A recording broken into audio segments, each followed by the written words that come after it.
Audio on demand from Vision Christian Media. You're listening to Momentum, a show that helps men succeed in life. And as we delve into this week's topic, a reminder that some of the content may be of a sensitive nature. Now, here's your hosts, Tim and Dez. Okay, welcome to this week's Momentum. It is Tim and Dez with you once again, and wherever you're tuning into the show this week, thank you for your listening ear. Really hope it's going to be a blessing for you. We actually have a wonderful guest with a wonderful story lined up for you. Just a little tease to start the show, but it's really awesome to be in this space, and we thank you for spending some time with us here at Momentum. And of course, as always, Des Kennedy is with me. How are you this week, my friend? Are you well? As always, I'm good, yeah. Any day above the ground is a good day. In fact, any day below the ground is a good day if you're a Christian, so that's all good. Yeah, I'm really good. Thanks for it. Just want to remind guys about our care line. You know, we talk about it every week, and it's really important. This last week, a friend of mine who runs a men's group lost a friend of his, a guy who was in the group, to suicide. And so it's really tragic. A wife, a mother, 2 kids left, as a result. So I want to encourage men, if you're doing life on your own, you want a safe and confidential conversation, please reach out to our care line, 1-800-000-636. That's 1-800-000-MEN for a safe and confidential conversation. 7 days a week between 9 a.m. and 11 p.m. you can reach the Momentum Care Line. Yeah, absolutely. And, one of our hearts at Momentum is for men to get connected, to not do life in isolation.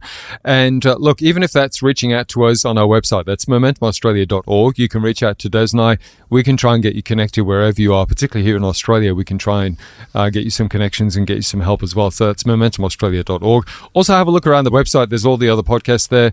If you'd like to financially support us too, there's an option to do that as well. And also, of course, lots of resources on there to help you on your journey, which is what we really want to do as Momentum, is just help guys on their journey. And part of that was releasing our YouTube channel last year, which you can access at the website too. That's momentumaustralia.org. If you'd like to see the show as well as hear us, it's a bit more engaging than just listening to the audio. You can see us and, of course, our guest each week as well. Now, talking of this week, our special guest is a guy called Chris Bown. Chris spent 15 years as a police officer and detective in WA, and over that time, as he was locking up the same people time and time again, began to realize that the criminal legal system just wasn't working. Through an incredible story, Chris went on to form Thrive Integration, an organization with a goal to see ex-prisoners become wholesome leaders who mentor others likely to reoffend, therefore reducing the rate in Australia. Not only is this an incredible story, it's got the fingerprint of God woven right through it. And there are some important points that we can all take from Chris's journey and those that he works with. So, Chris, welcome to Momentum, mate. It's finally great to get you on. Thank you, Tim and Des. So this week's show is going to be a little different, and it is a little while since we've actually done a show with a story/testimony. But I want to encourage you listening to stick around, because it's not just a story and a testimony. This is going to challenge you and hopefully encourage you in your faith as well. Just the way that God has really moved in Chris's life and led him out of the police force into what he's doing now. And I'm a firm believer that God is calling people out of careers and into callings for such a time as this, and your story is just so resonant of that. So without further ado, Chris, let's start at your policing career. Before you went into the police force, what was your heart behind that decision? I joined the police force to make a difference. I think most people join the police force to make a difference. On the first day of the police academy, they went around the room, and I think every single person's story was, I'm here to make a difference. Yeah. When you got into the force, did you feel that was the case? Did you feel like you were making a difference? I felt, obviously that was my reason for joining, and I felt God opened the door for me to get into the police force. And I think, to be honest with you, I think that whole 15 years of policing was for such a time as this, basically, to give me the experience and see some things for what I'm actually doing now. Right. So what were the highlights, Chris, of your time in the police? Oh, listen, the police itself is a brilliant job. It's a fun job. I loved every single minute of it. But I did say to my wife when I first joined, I just said, if I ever get to the place where I'm coming home whinging and not happy anymore, it's definitely time to leave. And so 15 years, great times, enjoying it. Just the last 6 months, I found myself coming home somewhat whinging. And I just said, you know what, I guess for me, I was no longer finding locking up people purposeful.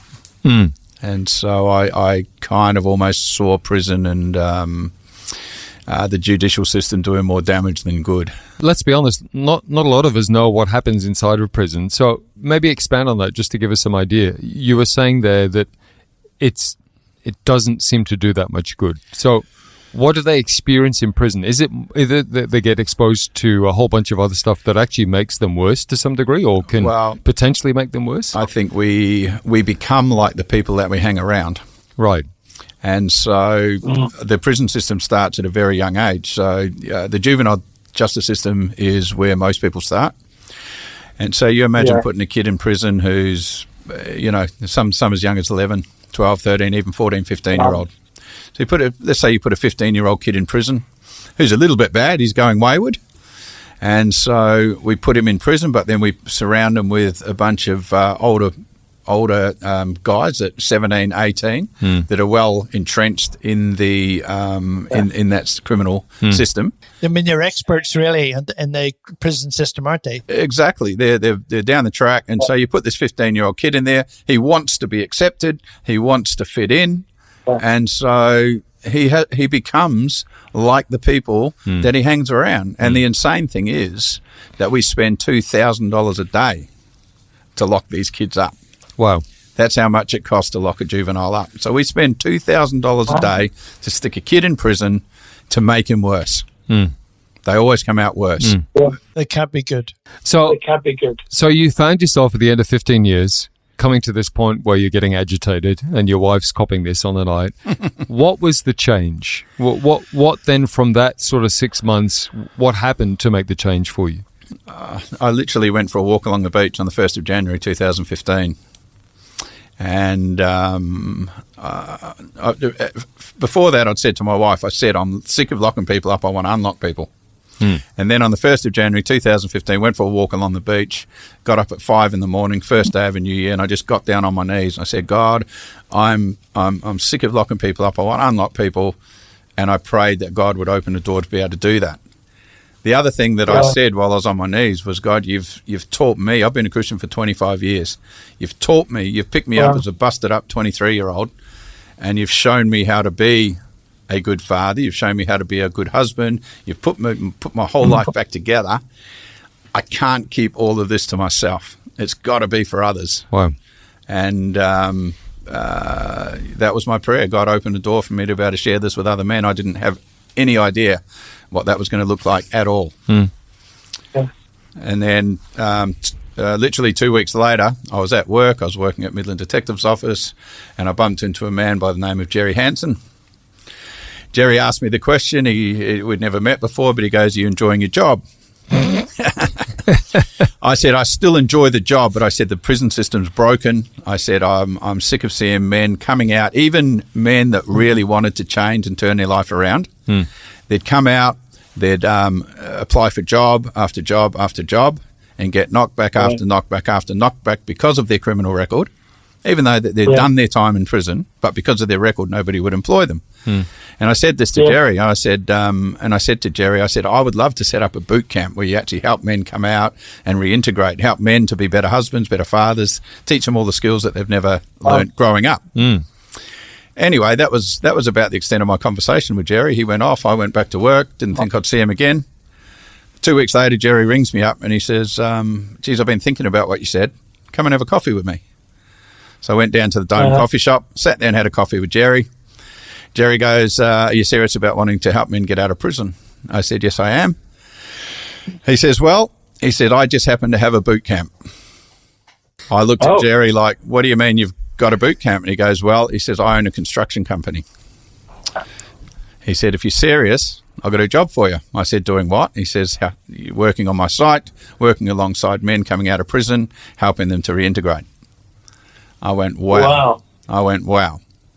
I got goosebumps all over because that's exactly what I prayed for on the beach. Yeah. But this story gets better. I said to Jerry, listen, I've got some long service leave booked up because my wife and I were going to England. I said, and I better talk to my wife about this as well. So I said, well, we'll go and have our holiday, and when I come back, we'll catch up. He said, yep, no problem at all. I didn't tell him where I was going, when I was going. About 3 weeks later, my wife and I went for a holiday to Europe, had our holiday, and then on the way back, we flew to Singapore. My wife and I jumped on a cruise ship and did a 2-week cruise back to Perth. I get up first morning of the cruise, and I'm walking around the deck and I'm praying. I said, God, what do? Do I go back to the police force? I've got a safe, secure job for the rest of my life. Or do I take this new opportunity that I know nothing about? Prayed for a sign for my wife and I. That night, my wife and I walked down the stairs to go for dinner. We're on a boat in the middle of the Pacific Ocean, and we bumped into Jerry Hansen on the stairwell of the ship. I'd say that's confirmation, wouldn't you? Is that because he came looking for you? So I couldn't really ignore that sign. So basically, the day I got back from our holiday, I handed my resignation in with the police force.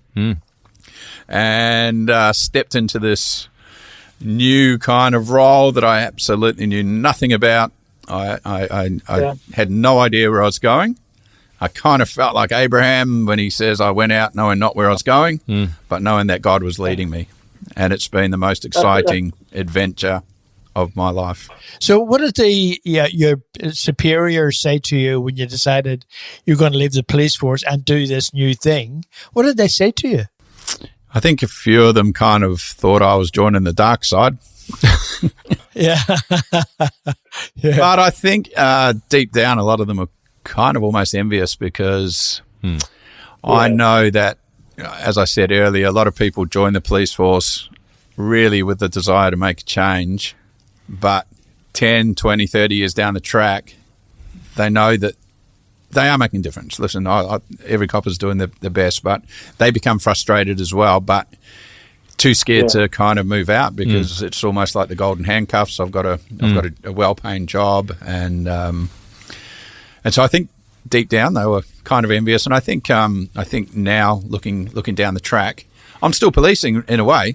We're keeping people out of prison, but just doing it in a more proactive way. Well, a more effective way, yeah. Yeah, let's segue into that beautifully because, I mean, let's then talk about Thrive and what you've set up since that day, which was back in 2015 when you moved out. So that's almost 10 years, Chris. I mean, that's crazy. That must feel like a blink of an eye for you in some ways. But tell us a bit about Thrive integration and how this all happens then. Tell us about the process. Well, this whole thing works on word of mouth now, so everybody knows what we do. So the word's got through all the prisons that we're here to help them. So I don't chase anybody. I don't. They've got to ring me. If I'm chasing them and I want it more than they want it, it's not going to work. And then I sit down with them and I literally do an interview with them, and I never look at their resumes, but I look them in the eye. What's the initiation piece from there then, Chris? Once you've approved them, so to speak, to come on board, what do guys get when they get out of prison when they come to Thrive? Well, Thrive aims to address 4 areas. So one is 4 very important things. One is employment. Employment gives a man dignity. Employment then opens the door for them to be able to afford their own accommodation. We also provide community. So we're trying to create a good, solid community. We're trying to put good role models around people. And the fourth is purpose. Fourth is purpose, because we all know that without a vision, the people perish. And so that's what we're trying to address. So employment, accommodation, community, and purpose. I'm going to point you to the website as we take a short break on this week's Momentum. I told you it's a cool story. Thriveintegration.com.au is the website, thriveintegration.com.au. We're going to come back and continue this chat with Chris Bown from Thrive Integration on the other side of this break. It is Momentum, though. Have a look around our website in the break too. That's momentumaustralia.org, and we'll be back with Chris in just the tick. Stay tuned. This is Momentum, a show that helps men succeed in life. Find out more at momentumaustralia.org. If this program has highlighted something you'd like prayer for, we'd love to pray for you. Call 1-800-PRAY-FOR-ME. That's 1-800-772-936. It's a free call. Or text 0401 132 888. You're listening to Momentum, a show that helps men succeed in life. Find out more at momentumaustralia.org. Okay, welcome back to Momentum. It is great to have you tuning into part 2 of this week's show. And we've got a special guest, Chris Bown, in studio with us from Thrive Integration. And if you missed the first part of the show, by the way, I would love you to go back and hear the story. It's a real God story. And just how God just calls people for such a time as this and makes a huge impact. You know, when we give our life to Christ, it's never just about us. It's always got a knock-on effect for the kingdom. And Chris's story just resonates completely with that, and encourage you to check out thriveintegration.com.au for more details after the show. So, Chris, let's just quickly talk about the guys that you're employing and the guys that you're getting out of prison. You're putting them on the building sites. How many guys do you have in the system at the moment? Jerry's currently got 70 guys employed, just within Hanson Construction.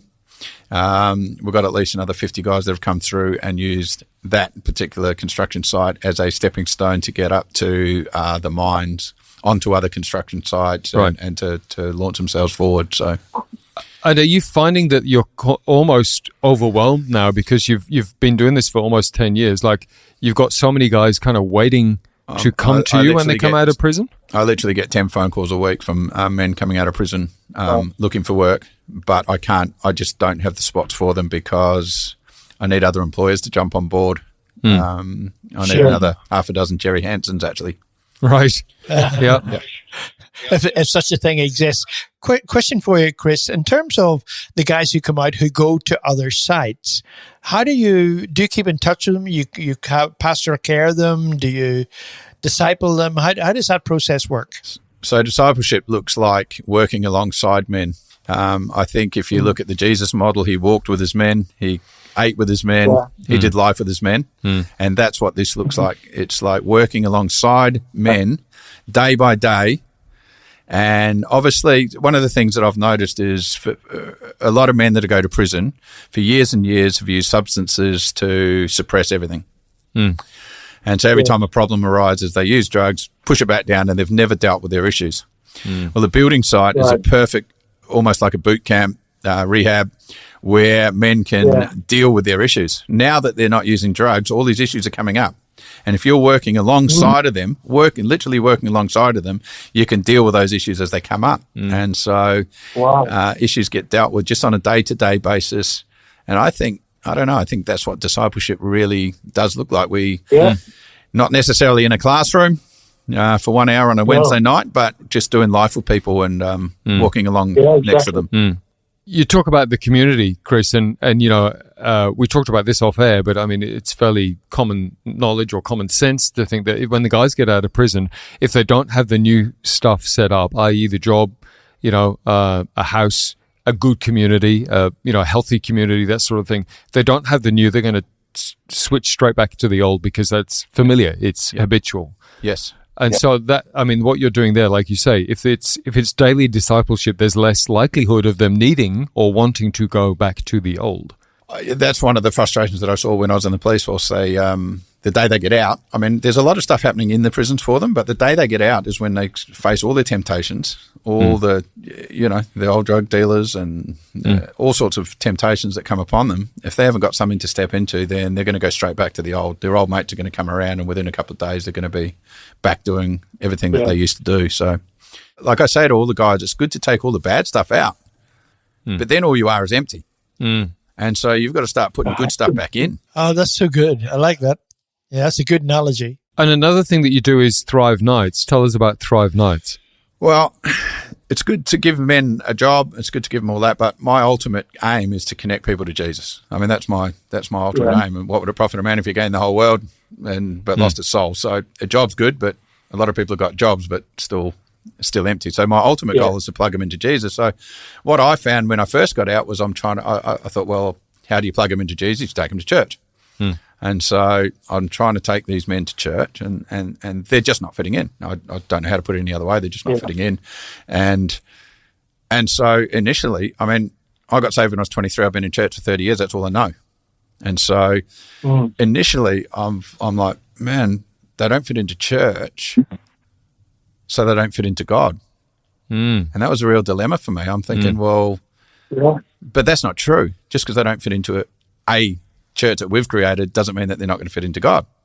And so I felt God really challenged me on that and come up with a different model a different model, not a different message, but a different model. And so I run an event called Thrive Nights that we do on a Wednesday night. So the boys can come straight from work. They come in their work clothes and their high-vis, and we provide a meal. I've got a lady that's a beautiful Christian lady that cooks for all these men. And so that's given her a purpose. She prays over that food. She prays for all the men.